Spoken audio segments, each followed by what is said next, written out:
Welcome to you, Dr. Abadi, and welcome to all the guests. Thanks to Rudau Research Center, and I will welcome you on behalf of the Rudau Research Center.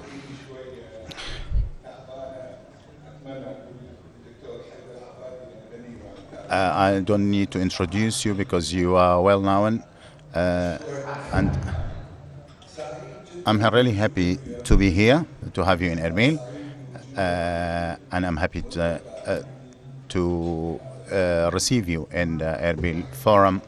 Again, welcome.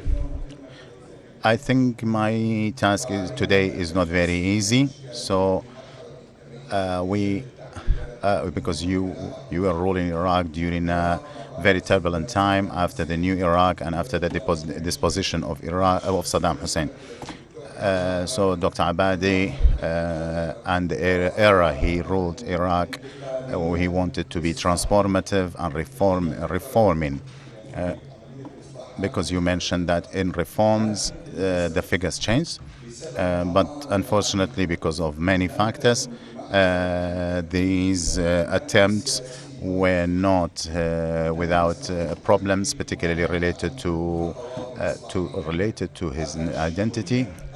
And most of these issues were not solved as he wanted to or as he wished to, similar to other prime ministers.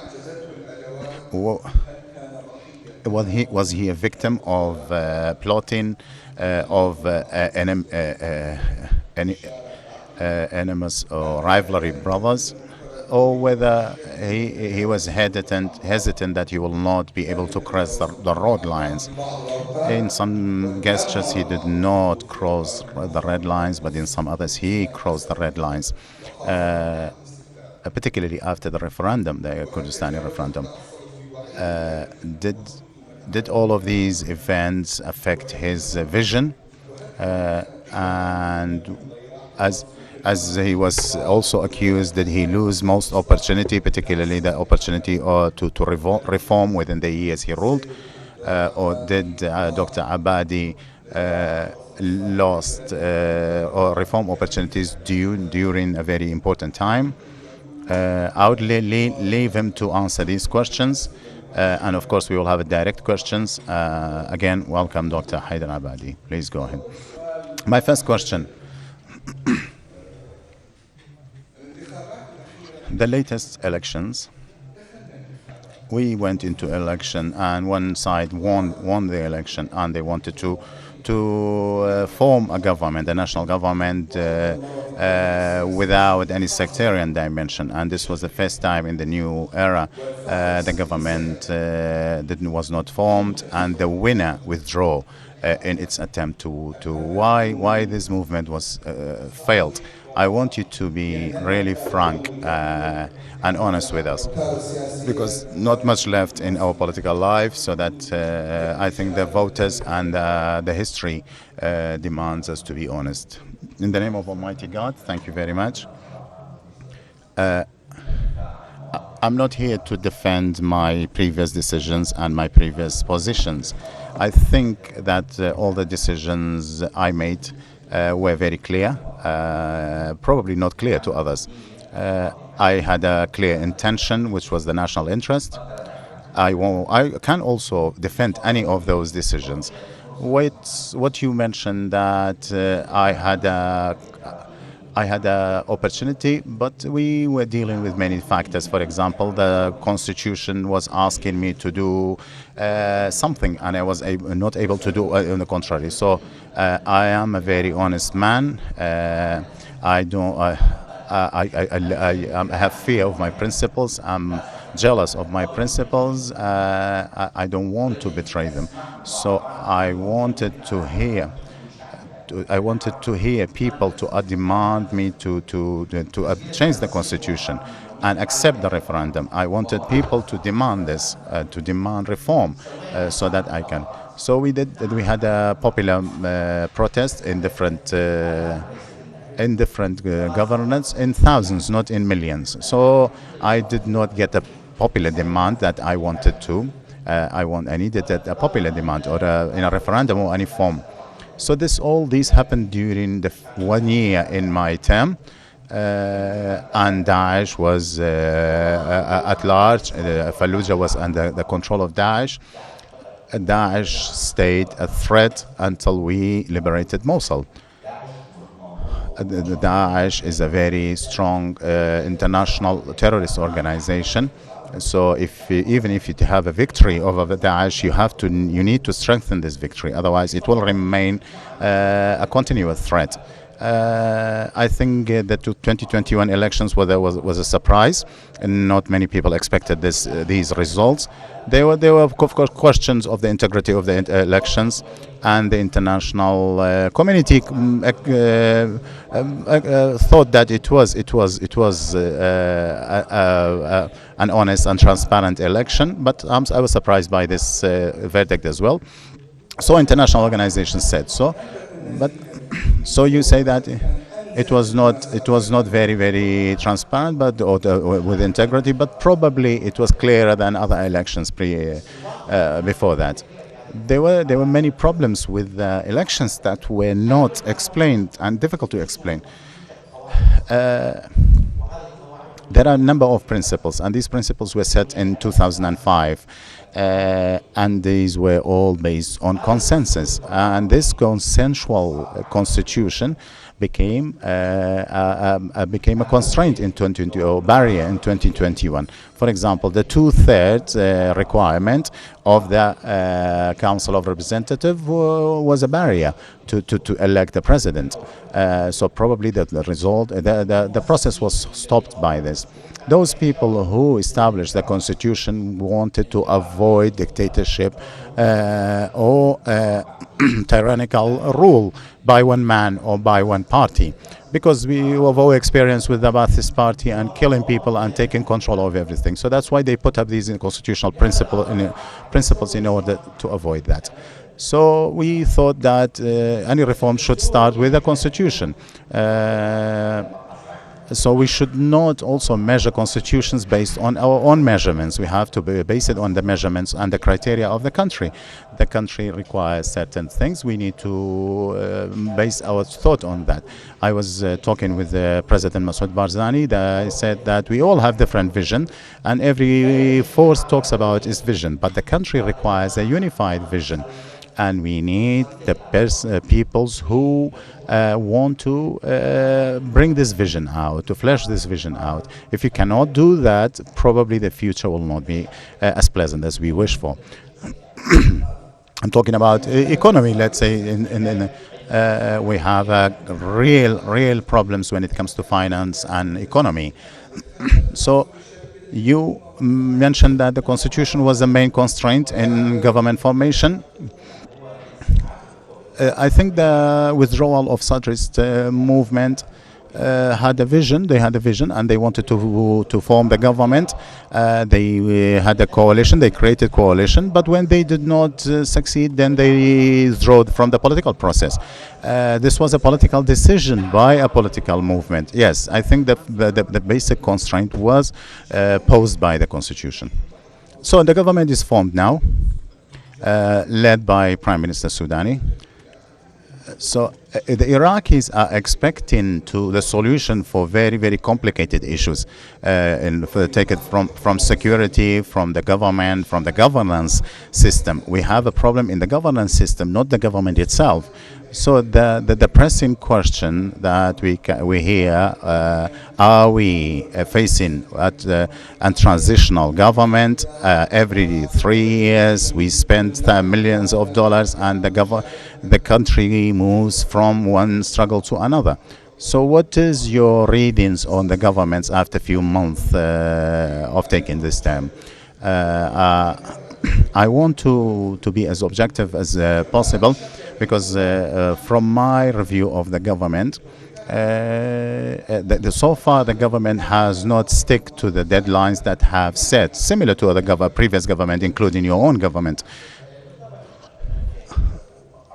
In 2014, yes, in 2014 when we formed the government. Don't forget that the expectation to win against ISIS was 10 years. We did it in 3, so it was I think President Obama, in one of his speeches, said that we will overcome ISIS in 25 years.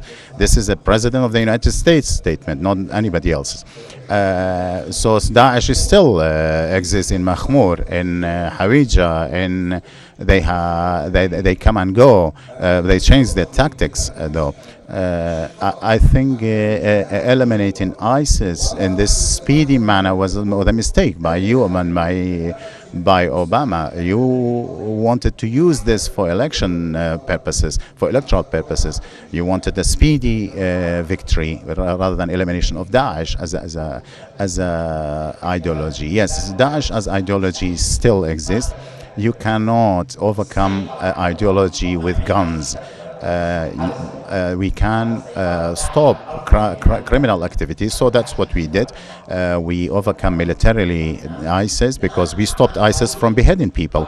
Now ISIS still commits terrorist activities. So part of the factors were the corruption and mismanagement and etc. So the poor civil servant is the corrupt one. Who are the corrupt ones? So in the Holy Quran says that God does not change a nation unless they change themselves. If we as a collective do not change ourselves, nobody else will come out from outside the world to change us. So the change has to come from within, from the citizens, from the ballot boxes. At the end of the day, those people who have not participated in the elections, they share the responsibility, because if they have participated, they would have changed the equation. Now we all hold the responsibility. So it's a collective responsibility. So what was your question? The question was about the timings. The timings of the new government and the deadlines that the government set. Within the first 100 years we do many things, but none of these were met. For example, the Kurds have set deadline for the government. The Sunnis have set deadlines for the government. The Sunnis want the IDPs to return. The Kurds want the oil and gas law to be passed. 140 article of the constitution. Between the coordination framework and the Kurds and the Sunnis. I think as an ordinary citizen, a person who keeps abreast, I see that we come and go using the same tactics, saying the same sweet words, yet there are factors within the alliance, within the coordination framework, saying that the Prime Minister is like a Director General without much real authority. Do you think this is right? Do you think that this type of mentality will enable us to have a government to empower us to face challenges, political challenges and economic challenges? Or are we back to the structural issues that the Sudani government was built on? Yes, the prime ministerial office is an administrative position, yet it's a political position. So the prime minister is the commander-in-chief of the armed forces. He is the highest authority in the land. So Iraqis elect governments without power. So this is not acceptable by the Iraqis. Yes, it is true that Prime Minister is the first powerful person within the government. Based on the constitution, he is responsible for the execution of all the Iraqi policies and laws. But to minimize the Prime Minister's role is not true. This is not true. However, the Prime Minister alone cannot do much without the support of the political entities. If the Prime Minister does not have a political alliance behind him, if he does not have a public behind him, if he wants to conduct any reform, he will be stopped. He won't be supported. So this is one side. On the other side, I'm not part of the political agreement and political alliance. I abstained from agreement. But this government, unfortunately, if it fails, we will be in a new crisis. So this ceiling will be shaken again, and people will be hurt again. For example, the issue of exchange rate is very, very dangerous. And as a prime minister, I was supporting the stable exchange rate, because if you decrease the exchange rate, people will benefit. Otherwise, people will suffer. But this does not work alone. You need to have other economic policies. You need to control expenditures. You need to control income. You need to control smuggling to other countries as well. So exchange rate, US dollars rate in the country is a very sensitive issue, because it goes out to Iran in billions. It goes out to Iran and then goes to Turkey, to Ukraine, even during the war. So what we are talking about? Tell us how much money goes out. So, for example, we're talking about billions, about millions, because there are numbers. Iraq requires a number for imports, for example, for importing goods. Then it requires hard currency. For example, the Iraqi Central Bank have database. It publishes the sale of oil, the revenues of oil, and also it has an exchange market for currencies. So it tells you all the data since 2003. So it is strange that the highest rate of dollar selling was during the CPA, coalition authority. Professional coalition authority, but these numbers are going down in the auction, in the US dollar auction. I have a study in this, so we need to reflect on this. I think this requires a study. Where is the problem? Is it really? Do we really have a smuggling issue? The Americans say that there is a smuggling, for example, through UAE banks, through Amman, through Turkey. So these are your partners. These are your friends, friendly countries. Why don't you talk to them? Why should our people pay the price? So this requires a clear vision. So we just blame people. We say that the American imperialism, they are doing this to us, or sometimes they tell us that you are Iranian, pro-Iranian, and you are supporting Iran. So we need to talk in figures and numbers and data. My vision is that we should have an open market. Of course, this open market requires auditing, requires monitoring. So you don't need to follow up who buys and sells US dollars, but you need to have a monitoring system, and to follow up those people who smuggle US dollars. I mean, even during the Saddam's era, people who buy and sell dollars would be executed outside the government banks. So this is not going to be successful. You need the economic policy to succeed in controlling these issues. So this is not the government to be blamed, because this happened when the government came to power, because there was a previous agreement between Iraq and the US. But the implementation of that agreement started with the new government, so that's why they are facing this foreign currency exchange rate issue. But things are stabilizing, and this is a very good indicator. And yet the economic and financial institution requires reform and requires organization. We probably sometimes these type of rules and regulations requires at least 6 months. Are you part of the coordination framework? Yes, the coordination framework is just for framework purposes. We don't have even a bylaw.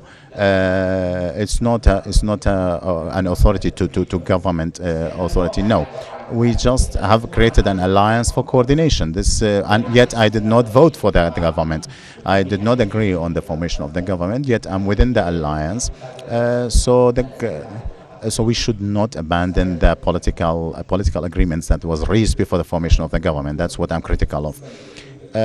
Based on the agreement that was reached, that they should have a election within 1 year, within 1 year and a half? Do you think that, in your opinion, as one of the leaders of the country, former prime minister, somebody who is very well aware of from even the opposition period, do you think that the current government is able to carry out a clean elections within that time frame?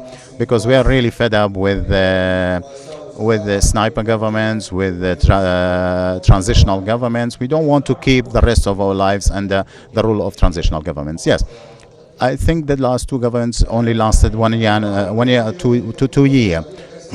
So there, some of these governments came out in Caesarean operations. Some were the opportunists, some were reactionary. I also have a question about the opportunistic governments. Let's not be so harsh. This government, if it finishes its term, it will go on for 3 years. But based on the based on the agreements, they are working on the local elections, this provisional elections. So this is going to be the foundation for a clean elections for the parliament. So the idea is that to have a unified election, not different elections for the provisional councils and for the council of representatives, so that we don't need to always go back to and enact a law. So they will have different sections, different articles within the same law for local elections and for the national elections. So I think there is a ongoing work, very serious ongoing works in this front. Another thing is that in relation to the commission, electoral commission, does it need reform or not? What should we do with the electoral commission? So this is quite tricky, and I think we need to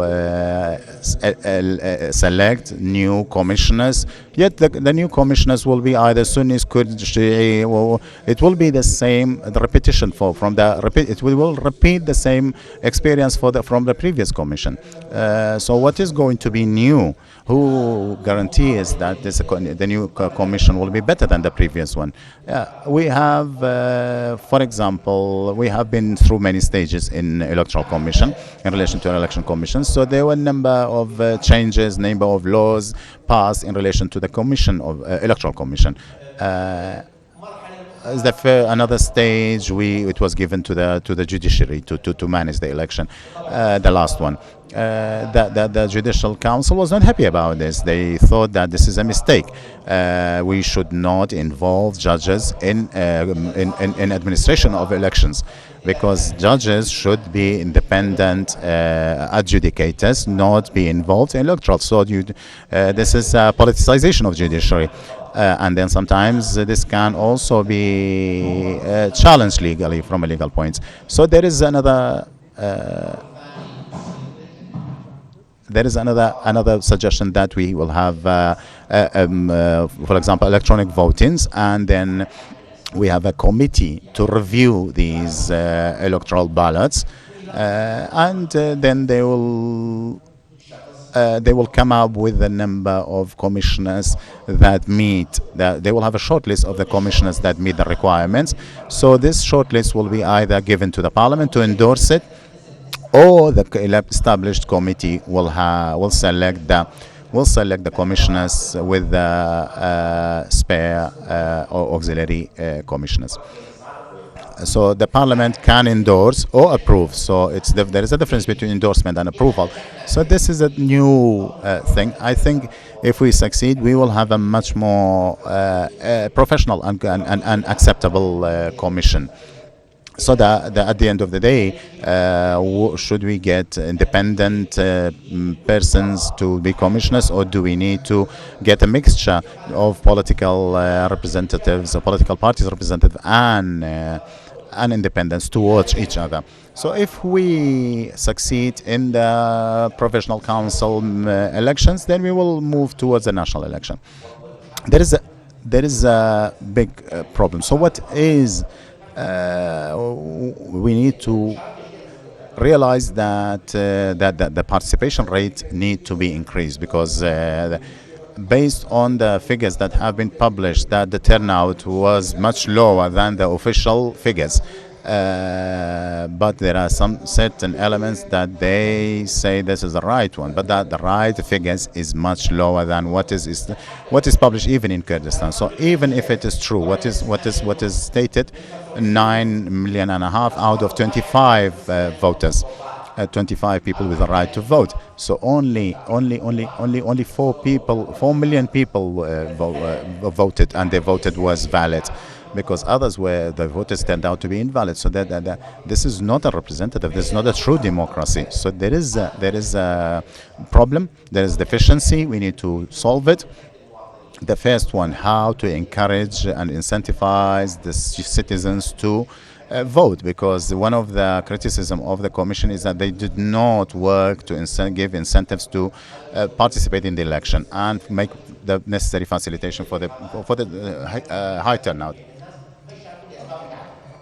We know 30 to 35% of people do not vote at all for different reasons. So the remaining 65%, you need to convince them. You need to convince the highest percentage to vote in any election. So if you don't, so then we will give only those people the right to vote and elect who are politically involved and politically active. So within the new government, there is a coalition between the Sunnis, the Kurds, and the Shia. There are issue of militias. I think you are very aware of this, and you had a standing about this. Of course, the budget law, the oil and gas law, for the Kurds is very important, and all those agreements have a deadline. Do you think that these items that were agreed on, if the government does not stick to the deadline, do you think the Kurds and Sunnis will have reactions? Or if the government can do that, or can they come back and agree on new deadlines based on the situation in the country? So what do you think the Shia will react in South, and if they do all of these? I think these, at the end of the day, these are political agreements between different factions in the country, and they are all responsible for their agreements. Based on what I have been participating in the meetings, I think there is a very, very clear commitment to abide by these deadlines, by these principles that they have agreed on. I think this is a political agreement. Can the government do it within this time framework? Yes, but can you get the parliament behind these reforms that you are doing? Can you change the laws? Because there are different factions within the parliament. Do you want just pass a law with a simple majority? And this is going to create the new crisis. So this is based on others' reaction. The government and the prime minister are trying to work on a number of laws. We have other laws that requires review and amendments, quick amendments, and the parliament, it's up to the parliament to pass these new laws or these reforms. In relation to the militias, we don't have elections beyond the law without the constitution. Nobody accepts this in Iraq. Sometimes we call them militias. They don't agree that they are militia. They said we are part of PMF, public mobilization units, and we have been established under law. Let's take the next question before you give opportunity to others to ask a question. Based on the high or the highest chamber of the Council of Ministers, or which is called the Federal Chamber within the Parliament, which is a constitutional requirement. I think in all the agreements this have been emphasized, but nobody gets close to it. No government is trying to establish this chamber, this house of upper house of the Council of Representatives. Yeah, I think we need this council with this upper chamber. We need another layer of auditing and the layer of monitoring within the parliament.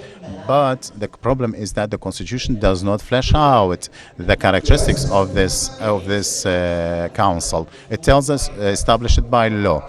So there are the constitution defines certain things, but at the time this was left out because there were disagreement. So whether this council of this upper chamber or upper council will represent the governorates, would it include others from the other sections or whatever.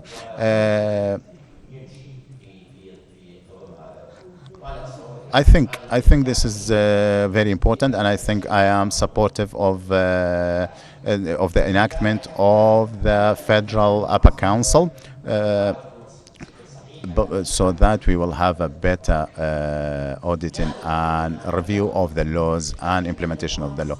So we need the basic foundations. We need the basic foundations and people who work with us to solve this problem, to find the reforms. We need to work on these reforms, not because I want it, but we need to, because we agree on them. So, for example, the disputes between the federal government and the KRI. So we are not two parties; we are one party. So if there is any issues, we can solve these problems by dialogue. And if there is any issues, any problems, it will affect both of us. It affects Erbil, it affects Baghdad.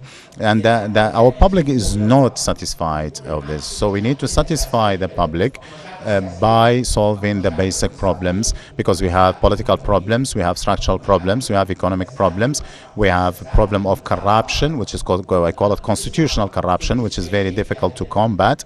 And you cannot do anything without getting blackmailed or without being forced to pay. And these are all important. For example, the digitalization is very important. We need to move towards electronic and digitization.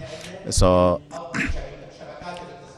you need to have we have a good communication networks, and we can establish a digital system for the government that will overcome some of those issues, some of those violations, some of the tax evasion, money laundering. All of these things can be overcome through digital systems. So the politicians need to make decisions towards this.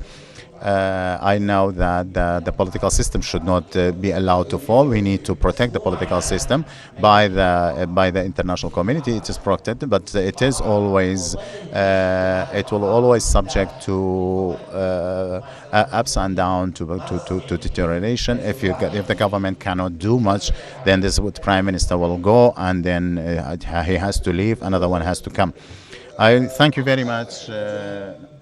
I will allow time for question and answers.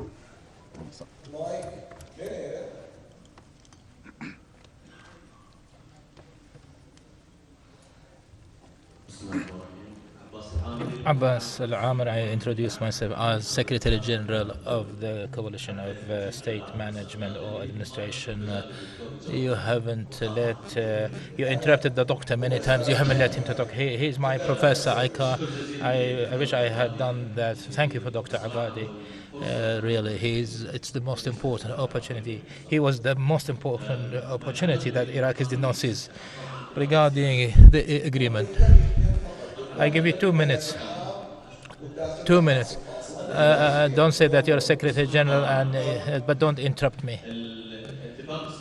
The agreement, political agreement, there was executive and legislative parts. Executive, your question about the Federation Council that His Excellency mentioned, that a letter from the Secretary General in 2023 was sent to the COR to have a decision with the majority of 2/3, so that they can do the legislations according to Article 70. About following up the program or government program, I heard many times that this agreement is not implemented. Last update is February 20th. The committee that is assigned to follow up the implementation, because the political agreement is an agreement between political parties, but the government should implement the ministerial program and the cabinet's program. My friend, 40 paragraphs out of 115, and then 81 steps were implemented as sub-steps, and 25 sub-steps are implemented, like 31 for of the cabinet's program in 3 months. All the timings that you mentioned and referred to them, and you said that they were not did not abide by. No, they committed to according to the agreement of the management administration of the Mr. Fuad Hussein and Mr. Shah, and they were part of this. And I hope your speech is true. No, it's definitely it is true. I don't say, I say only truth.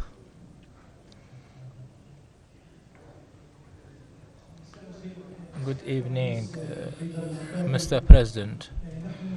Uh, we are the 80s generation and the 90s that they were with the first Iraqi leaders in Syria. They co-lived with them, and the Syrian people gave a lot to the Iraqi opposition. I hope you never forget the dilemma of the Syrian people, and don't think that the Syrian issue related to other countries is an Iraqi issue. Opposition forces agreed on democracy for Iraq and autonomy, but now it's federation. What autonomy are you talking about? Just be patient with me. Just be patient with me.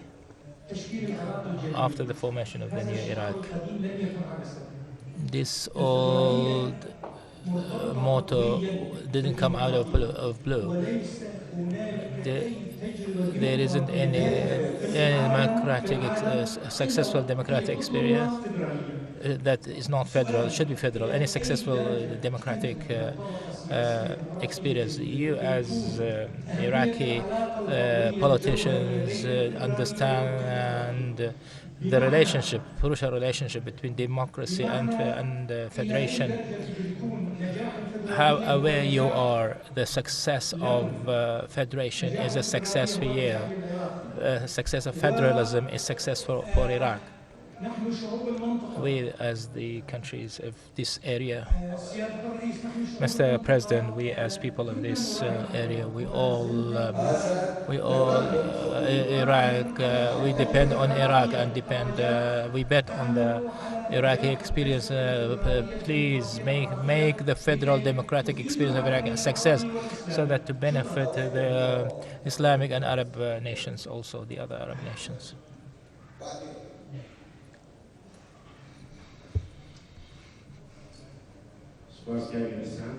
Thank you, Ihsan. Mr. Haider, the international reports regarding human rights in Iraq are worrying. When I talk about Iraq, I do not exclude Kurdistan and Kurdistan region from these reports. Killing journalists and killing activists and kidnapping activists. The country is moving towards evading from punishments in all these crimes. Is it destiny? What is it? What's going on? Is it destiny that this country stays like that, or we need to change this picture and this impression on it? A woman, maybe if a woman can talk, one of the women participants, one of the females, please give the mic to one of the females.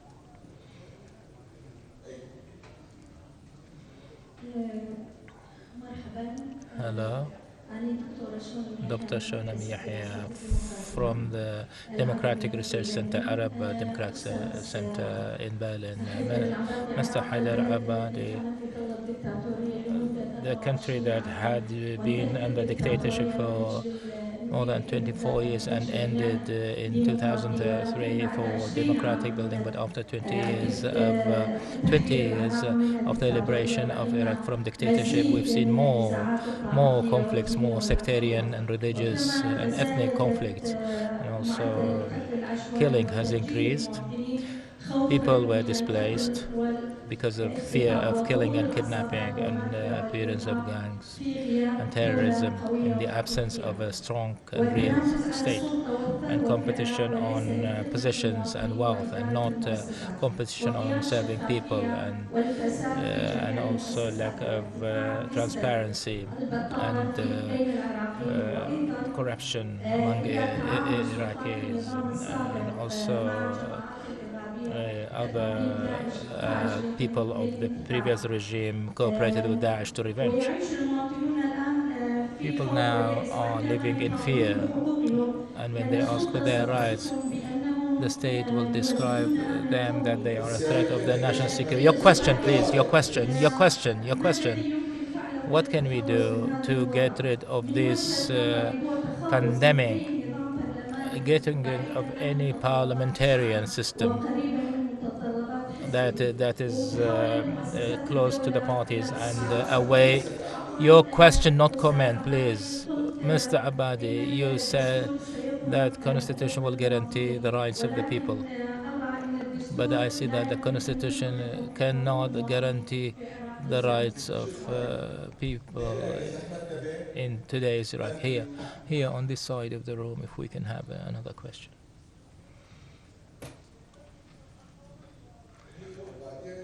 You and then another. I have 5 minutes only because it's another session. Please, you go ahead. I hope that your question, a direct question. Thank you very much. Dr. Mr. Abadi, you talked about the political agreement. I reiterate that most of the paragraphs in the political agreement that have not been implemented until, or maybe more than 80% of this political agreement.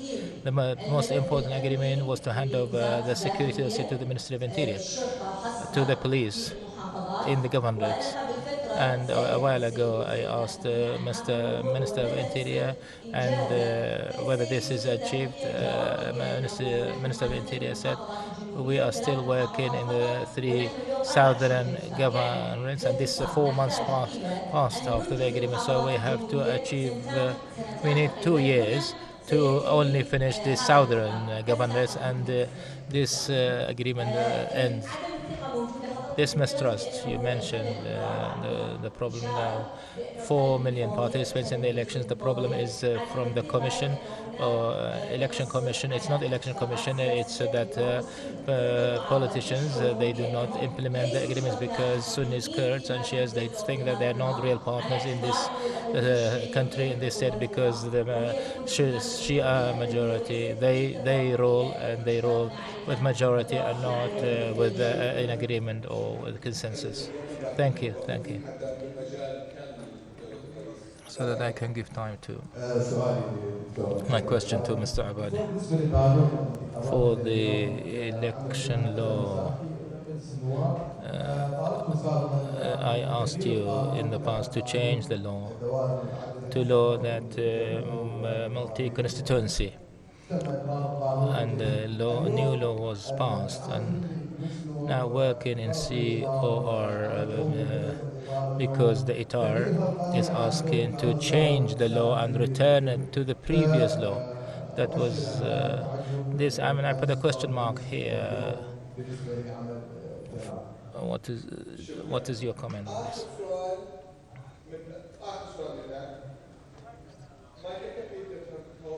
Give him the mic because we don't have enough time. Will be the last question. No comment, please. Direct question. It's a question. Dr. Haider Abad. I am head of the Turkmen movement, independent Turkmen movement. Dr. I welcome you. I am from the participants of the opposite conference in London in '99, and in New York also, and in Salahuddin in a meeting with Ayad Alawi when he was. Please give us the question. No introductions. Please question, no introductions. In a meeting with Ayad Ali when he was deputy head of the president of Iraq. They said, "Did we plan this for Iraq?" So I said, "Why it happened like that?" They say, "Hey, they did it." Same question to you. Did we plan this for Iraq, for the future Iraq, or its agendas, regional agendas or international agendas are implemented, or the reason is the constitution? I I hope you become honest in answering this question, and thank you, Doctor. Thank you. Syrian people are friends of Iraq, and we feel really what happened in our heart. And Iraqis are very passionate Syrians and support in the earthquake. I saw how Iraqis helped with the attacks and the Syrians. I hope that one day will come that Syria will be stable, and inshallah it's moving towards. It's not easy. What happened? I mean, the killing and volume of killing. But it needs braveness, it needs a decision, and it needs a movement. But this can be impossible because Daesh came from Iraqi Syria border to Iraq, and the reason was the regional intervention in Syria and the international situation, and Daesh appeared in Syria. We are in one ship. If anything happens, we will all will affect us all about human rights. I agree that there is a problem. Maybe some evade from punishment, but in general, there is stability in Iraq now. Baghdad and the southern and the region, there has been stability even in the past because there wasn't terrorism in the region. There is now stability. There is a kind of economic prosperity. I agree with you when you say that our measurements for humanity will be better than this. I want zero tolerance.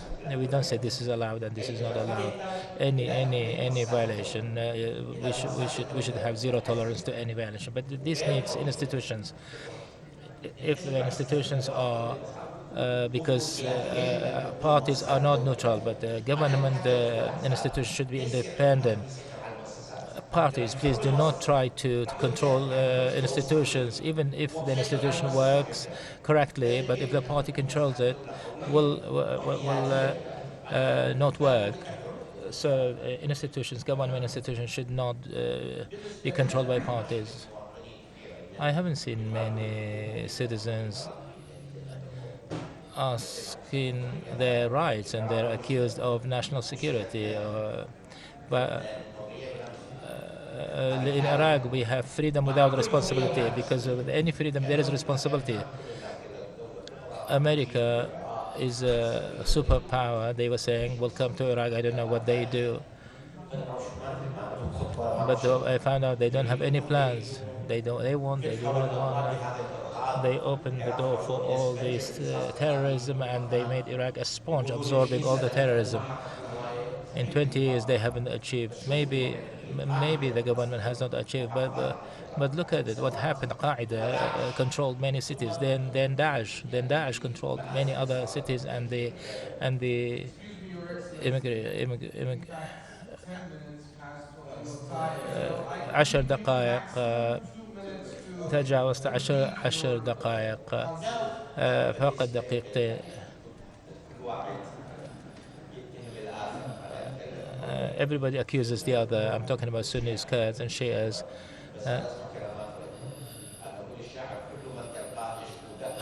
But I think the people all suffer. If all accuse each other, so who's running? Aren't they in the state and they have power? So we are all responsible. Let's bear responsibility, all of us. We lost many chances. Still, we have many chances. I mean, we lost many opportunities, but now we have all they put across in Iraq, and they say Iraq finished, but Iraq returned and got the trust of people again. But we have to move to build the state, to reform, and to build a real state. Thank you, Doctor, for your patience. Thank you. and for your honesty. Thank you for your honesty in answering the questions.